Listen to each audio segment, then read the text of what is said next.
What's going on, y'all? Jake with Big Oak. As y'all can tell, we're back here at the property today for episode 2 of the Revival series.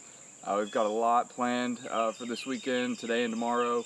As you can tell, I've already spent quite a bit of time working, really just walking through the woods. Spent about the past 2 hours trying to get a trail going, at least marked on Onyx on the phone, just running.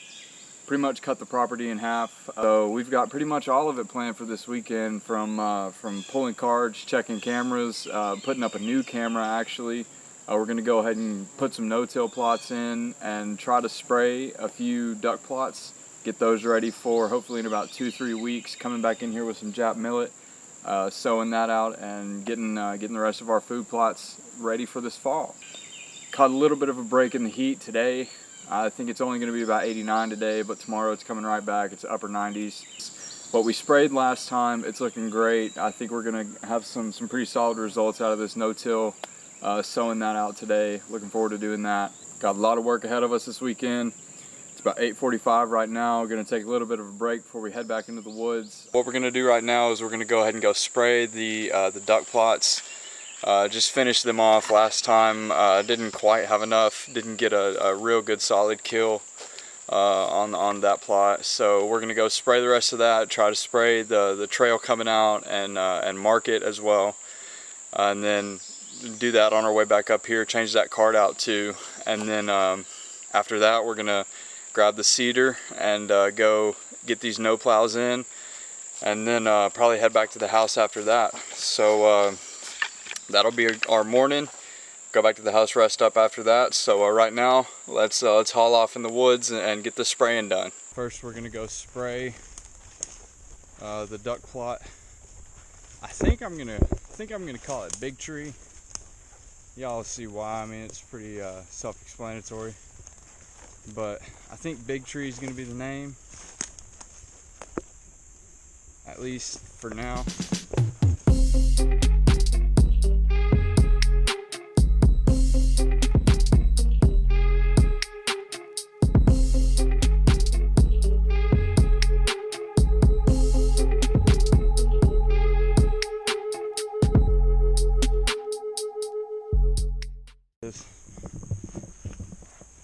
Alright, so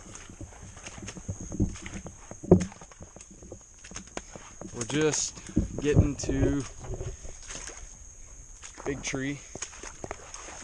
This is my main priority to spray. I think this is going to be about the best duck hole on this property with some work. You know, it does need some work, but you can see all that sun coming through right out there. All this sun right out here.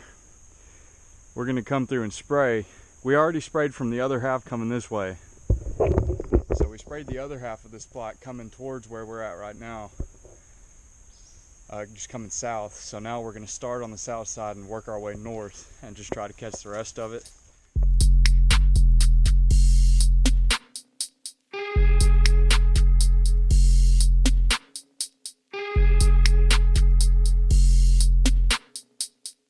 Now the mix of glyphosate that we're using, 2 quarts per acre of glyphosate, that should be just about enough. I'll have a little bit extra.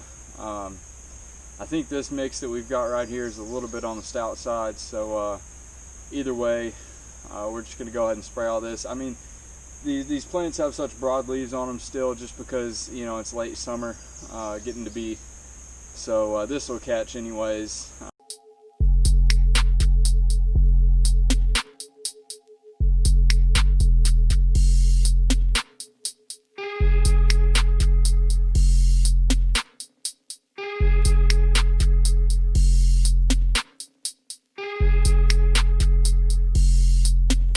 I'll tell you one thing, it's quite the hike back in here.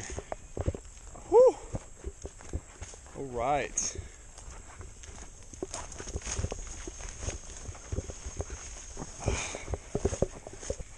And we're back. All right, guys, so we finished spraying out there like we saw, got back to the car. Now it's time to get this spreader together and then go get these no-tills out. So,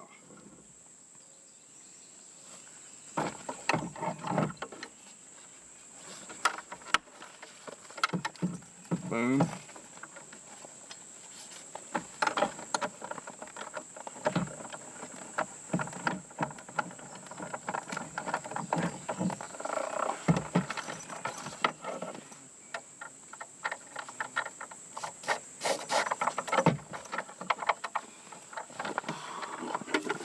Look at that.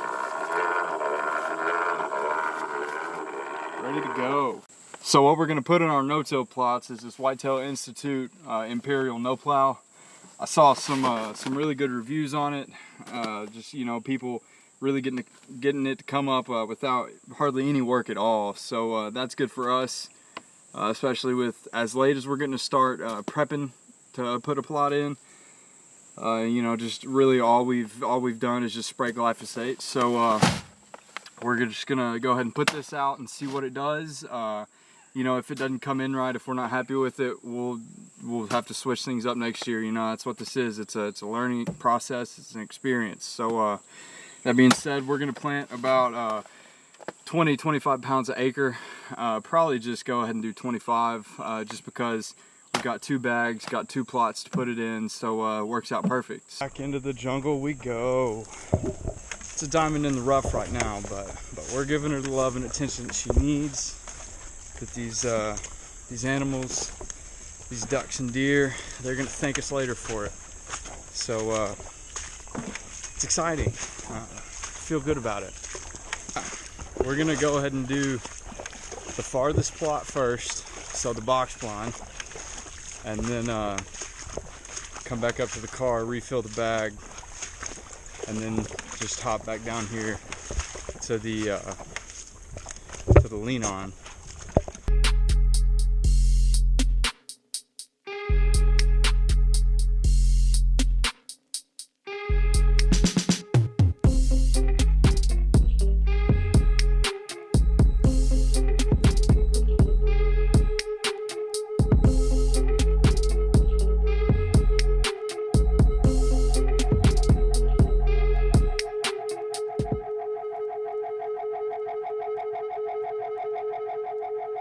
Like I pointed out last time, like I showed y'all, we came in here and sprayed all this.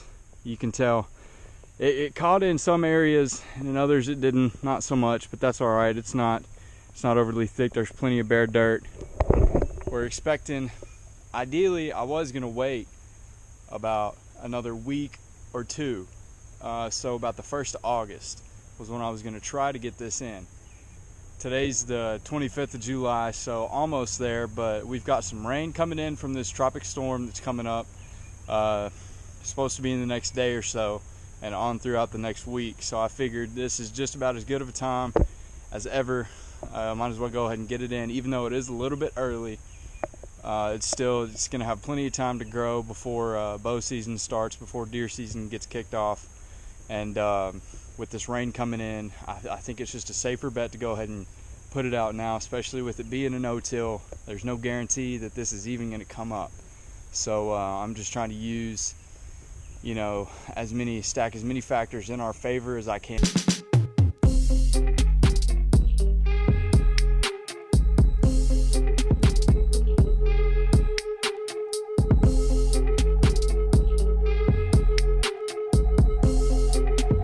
So a quick 5 minutes later and we've got all of it seeded out. I feel like a Smurf now. The soil we've got here is it's a bunch of clay. That's what it mainly is. So clay soil, as you can tell, it holds water very well. See, you can still mold this. It's got plenty of water in there. So that's what these seeds need.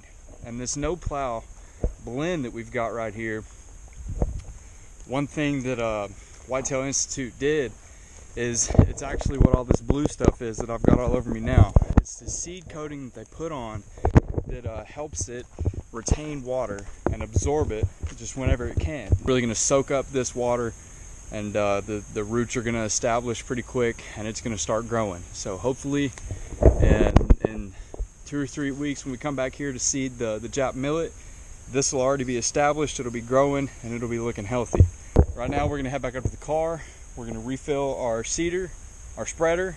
We're going to refill our spreader, and then we're going to hit that lean-on plot up there, and we're going to call it a morning after that. We're going to head on back to the house. Guys, headed back out now to plant the last bit of our Whitetail Institute no plow for this fall.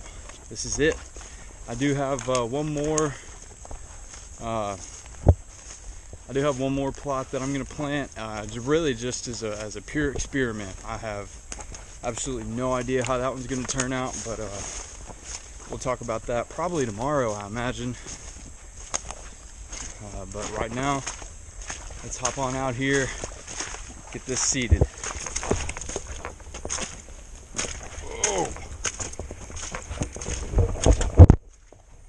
How many of y'all know the struggle of walking through a swamp? Shit sucks. Y'all can see the spray worked pretty well.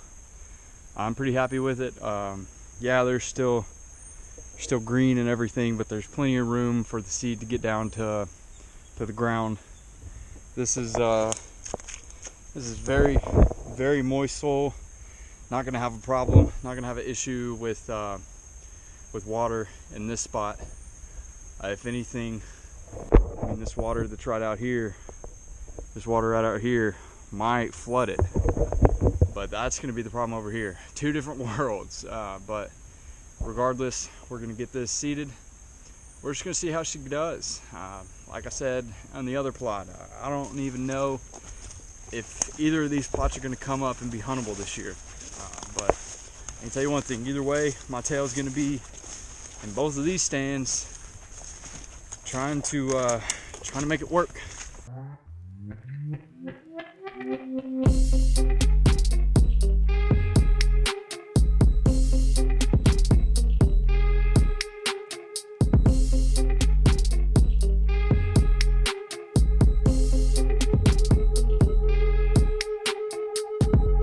You know you're in a good spot. And you got all these cypress knees, big old cypress trees. And I'll tell you what, this area right here, just at the bottom of the little hill, as we was talking about on the last episode, man, it's a gorgeous place to hunt some ducks. We hadn't had much luck at all hunting it, but man, the views in the morning during duck season, I tell you what, it's something else. It is pretty. All right, guys, so just got back to the car. Got both of our Imperial no plow plots planted, both at the box blind and on the lean on. Got a big tree sprayed with glyphosate. Got the trails marked, getting out there, getting to all our spots out there. And on top of that, we have a trail on Onyx that I just use the tracker function on Onyx. So we have a trail marked going all the way through the property. So we did that today. We checked the cards. We pulled a card. We're going to check it when we get back to the house. Put a new card in. And so as I mentioned before, let's check out what's in this Imperial blend. So, all right. So as you guys can see by the label on the back of the bag, it's a good majority ryegrass with some rape in there and some clover, a bunch of different types of clover, even some radish for some cold weather food. Whatever inert matter means. Let's see, that says coating material. So yep, this is looking like. See, so this is what I was talking about earlier. It's coated with the All Vantage. Let's see, All Vantage Rain Bond. So that's that That's that blue stuff that I have all over me, that's all over my hands and everything. That's this rain bond stuff. So that's gonna, whenever those seeds do get moisture, which at the box blind it's gonna be this next rain. At the lean on, they're already got moisture with how moist that soil is, but this rain bond is going to help these seeds soak in that moisture and hold on to it. Got a bunch of work done this morning. I'm going to head back to the house now, charge up the phone, eat some food, get all the batteries ready. Probably going to come back out here later tonight, back down here to the south side, and respray this trail going down here. It needs a little bit of touching up. It's not bad, but it does need just a little bit of touching up, so I'll probably come back here real quick tonight, do that, and then tomorrow spend some time getting a few things down on the north end. What's up, guys? It's the next day. It's Sunday now. I had a family dinner to go to last night, so ended up getting back out to the north side to do some spraying about an hour before dark. I didn't film any of it. I was really pressed for time, so I had to hurry up and get that done. But we'll go check that out later today. Right now, we're down here on the south side up on Little Hill. Like I said yesterday, there's a few spots on this trail that need touching up, and then we're going to spray a few trails going down the hill into the ravine that we've got right off Little Hill, where the cypress trees are. Got a few duck holes out there. We just need some easier access to get to. Right now, it's a bunch of briars and real thick brush on the hill, so it's about impossible to walk down that with some decoys and all that, trying to go duck hunting. So we're going to get that sprayed this time, so next time we can come through, cut those out, no problem. Won't be nothing to do. And other than that, today, what I sprayed up on the north side yesterday was a little hidey-hole plot. I'm gonna try to put some rape in there, just to try it out. I've never messed with it. I just want to see how it does. I got a ground blind and a trail camera we're gonna set up there too today. So should be a real quick day. Won't take too long. Ought to be able to get out of here before it gets too hot. All right, so I just did a little bit of walking in through the woods on the south side. Wanted to get up in there and see where the water line was. Checked on one of our duck holes in here, big one. It's such a pretty hole, but it's got way too much water in it right now. It's probably about knee deep or so. In the middle of it, it's probably more than that. That's our biggest problem right now, is just we've got way too much water. We're gonna make do with what we got right now. In the past few years, this hole I just checked hadn't even been huntable. Just too much water. You can't, even with waders on, it'll go over your waders in the middle of the hole. But that's just the way it goes sometimes. One thing about this property, though, it hadn't been managed before at all. Been logged, but it hadn't been managed for wildlife. So it really does have a lot of potential. It's got a lot of solid spots. Like that duck hole, man, you give me a few years, you're gonna know that duck hole. Right now I'm gonna walk back to the car, get the backpack sprayer, and then get to work on spraying those trails off Little Hill. Got the sprayer on. Now let's get to getting this. All right, so this right here behind me, this is going to be trail number 1. As you can see, this one's got quite a bit of thick trees and everything down there, but there's a pretty clear trail already that just goes right down there. I'm gonna just walk down there, just spray that out, spray it all the way down. So the water line is probably like 10-15 yards on the other side of those trees right there. So I'm just gonna spray down there to the water line. That way, when we're coming through here with our decoys on and all our hunting stuff, we can just cruise right down through there, not have to deal with all that. It's not gonna get caught up on our waders or on our gun or on our decoys or any of that. So this is probably going to be one of the nicest things, the most convenient things we've done so far.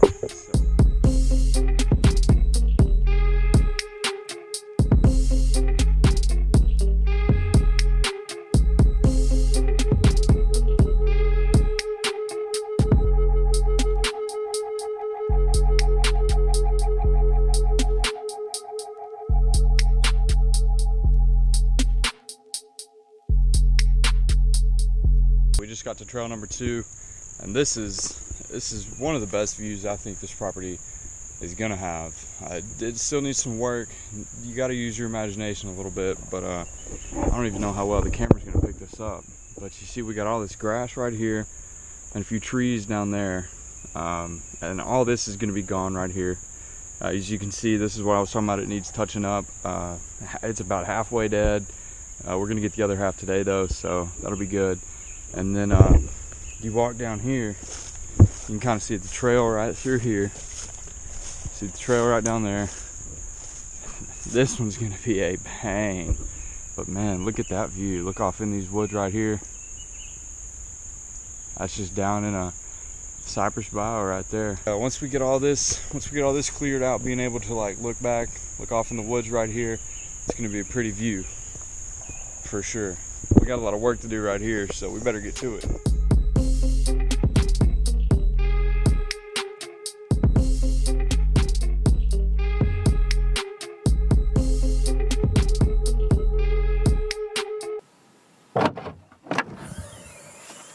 All right, got all our spraying done for the day. Got these 2 trails off Little Hill sprayed. Got some more sprayed. One of our lean on spots down here. Got quite a bit done so far this morning. Back up to the north side of the property and put up that camera, move that deer blind, that ground blind. And also I'm going to show y'all the plot that I sprayed last night, little hidey-hole, where eventually next time we're going to sow some rape out in that. So yeah, let's get headed up to the north. Alright guys, so we made it down here to the north side of the property now, and I don't think I've shown you guys yet, but our glyphosate spray from last time worked pretty well. The trail that we sprayed through here, you can kind of see where it caught, but I mean, not really. It didn't really do much. It looks like it did a little bit more on down there. I don't think you guys can see it, but it looks like it did a little bit more on down there. And the duck hole that's back there that we sprayed last time, it got about half of it. I went ahead and got close to the second half of it last night while I was spraying this hidey-hole. What we're gonna do now, we're gonna go back to this hidey-hole. I'm gonna show you guys kind of what we got going on there, what I sprayed last night. We're gonna hang the camera and then move the ground blind that I have out here already. It's at a different spot. We're gonna move it over to this hidey-hole. So one reason that I think this spot's gonna be so good is that I know that there's a lot of deer traffic in this area. There's signs everywhere. I've hunted, the ground blind's only like 150 yards. It's only about 150 yards that we're moving it. So I've seen plenty of deer out of this ground blind. I just think this spot's gonna do a lot better because of the volume of tracks and signs. It's obviously a travel corridor. There's an ag field right on the other side of the timber, probably about 100 yards from this spot. So they're obviously coming back and forth through there, and then with a mock scrape right there too for now, and then a little plot of rape. Just give them something, and you know, rape is even good after the first frost. It gets sweet, and the deer really like that right after the first frost. So this will be good. This little spot will be good on through gun season too. All right guys, so we're here at the hidey-hole.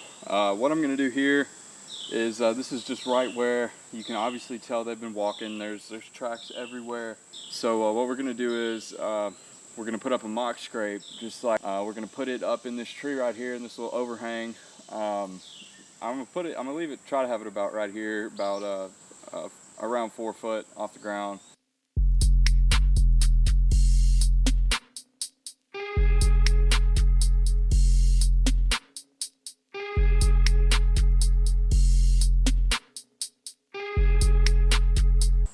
Alright, now that right there I'm happy with.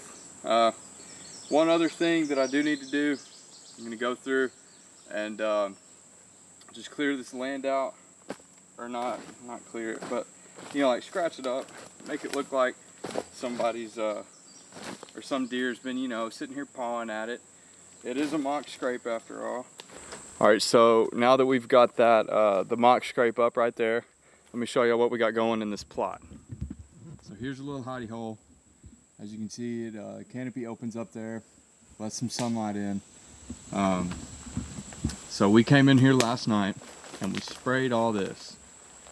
So all this right here, it's all been sprayed. You can kind of tell how it's starting to get a little yellow already. This should be good in 3 weeks when we come back. This should be dead. We'll just broadcast that rape right out through here. We've got the camera set up to where it'll see the mock scrape and then this hidey hole behind it. So what we're gonna do now is I'm gonna look around. I'm gonna try to find the best spot to put this ground blind, and then we're gonna set that up, finish setting the camera up, turn it on, and then we'll be done for the weekend. All right, guys. So I spent the past few minutes just walking around this hidey hole, trying to find a spot. I want to get a spot that works with a south and a east wind. I think that's what's going to be best for this plot, but I don't know how they move through here. I know they come through on this little line right here. So I know they move through the plot, like right through here, just like on, then they go out there, follow the tracks out, and then they cut back through here over to that ag field that I was talking about earlier. So I know that they use it right there, but I don't know how. I don't know if they come from like the south or if they're hopping over from the north. I'm just gonna wait until I see the first round of pictures from this camera, try to get some video. I'm gonna set it to get some video so that I can see which way they're moving through this area.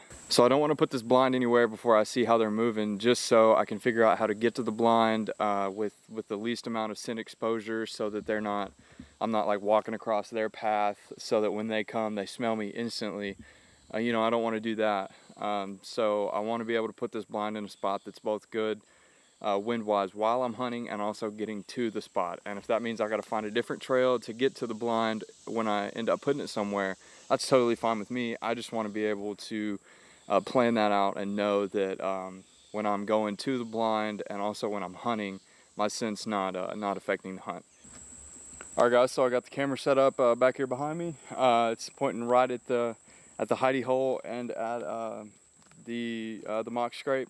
This camera that I'm using, this trail camera, it's the Moultrie M50. It has a really nice motion detection feature. So like when you're hanging it up, you can turn it on and the light will change from green to red if it can, red if it senses motion. So I used that and made sure that if there was a deer like in the corner of the hidey hole or something like that, it'll still pick it up. And then I set it to the motion detect and time lapse setting. So hopefully that's the video one. I don't know, there wasn't one that just said video, so I just did the one that was both of them. All right, guys, well, that wraps up this weekend of work. Got a ton of stuff done this weekend, from clearing out another duck plot, finishing off this plot first, clearing out another one, planted our 2 no-tills, checked the trail camera, pulled a card, set up a different camera, set up sprayed a hidey hole, set up a mock scrape, cleared out some more trails, marked some more trails. We really have pretty much all of our major current hunting locations. We've all got them connected with trails, so that was a big goal. So here in about 3 weeks, we're going to come back about mid-August and plant some Jap millet in our duck holes. It's looking like there's going to be 2, maybe 3, depending on what the water does, holes to plant. Going to do them all in Jap millet. When it comes to water, Jap millet is very resilient. It can take a lot of water. It can grow in standing water even. It's not ideal, but it can do it, and it doesn't mind doing it, honestly. So that's our best bet, just because we got too much water. Plain and simple. Hope you guys enjoyed this video, episode 2 of the revival series. We're bringing this land back to life. It feels pretty good. I think we're going to have a real good season this year. We might not kill the most, but we're going to learn a whole lot, and it's going to really help us out moving into our management plan for next spring, summer, and then hunting next fall as well. So it's going to be great. I'm really excited to be documenting this, and like I've said before, be sure and check us out. Check out the Instagram page, Facebook page, bigoak.outdoors on both. Be sure to like this video, subscribe if you enjoyed it, click that little bell so you know when I upload more, and also more of a reason to follow along on social media. You can follow my Instagram. I post a lot of updates that are kind of behind the scenes action of what we got going on. I appreciate you guys' support. I appreciate you guys watching this video and being here to watch this journey and just talk about it and just enjoy it with me. So that being said, y'all take it easy. See you next time.